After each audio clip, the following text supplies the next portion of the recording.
வாசிப்போம். அப்போஸ்தலர் 12வது அதிகாரம் 16வது வசனம்.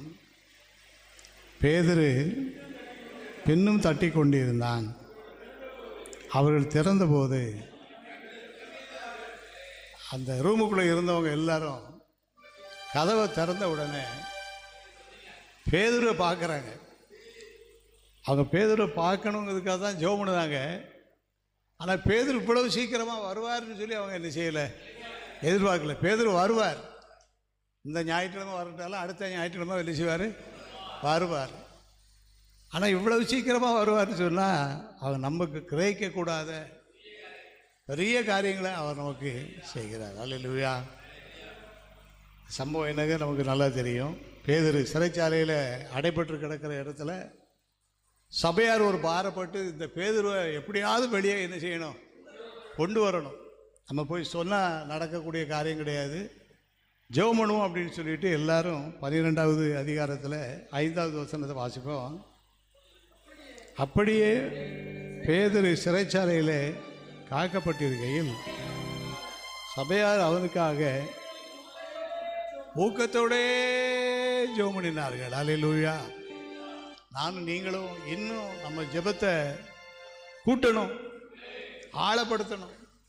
ஊக்கமான ஜெபக்குழுத்தில் நம்ம கொண்டு போகணும். ஒரு பெரிய எதிர்பார்ப்போடு நம்ம ஜெபிக்கணும். என்ன எதிர்பார்ப்பு? நான் பிரமிக்கத்தக்க காரியத்தை கர்த்தர் என்னுடைய சரீரத்தில் எனக்கு செய்வார். நான் பிரமிக்கத்தக்க காரியத்தை என் வீட்டில் என் ஆண்டவர் எனக்கு செய்வார். நான் பிரமிக்கத்தக்க காரியங்களை வீடுகளில் உள்ள நோயாளிகளோடு பலவீனத்தோடு இருக்கிறவங்களுக்கு செய்து, தொழிலில் செய்து, ஊழியத்தில் செய்து அவருடைய நாமம் மையப்படுவார் என்று நம்பிக்கையோடு நாம் அன்றைக்கி சபையார் ஊக்கத்தோடு என்ன செய்தாங்களா, ஜெபம் பண்ணாங்க. அவருடைய விளக்கத்தை நம்ம எதில் வாசிக்கிறோம்? 12வது வசனத்தை வாசிப்போம். மார்க் என்னும் பேர் கொண்ட யோவானுடைய தாயாகிய மரியாள் வீட்டுக்கு வந்தான்.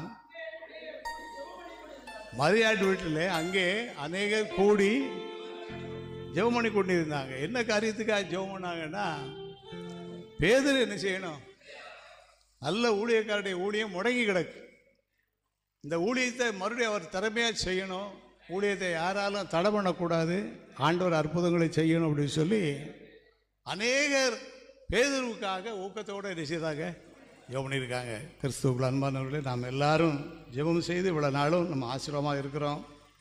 இன்னும் நம்ம வாழ்க்கையுடைய பிரகாசமான எதிர்காலத்தை நம்ம பார்க்கணும். இன்னும் திரளான ஆத்துமாக்களை நம்ம பார்க்கணும்.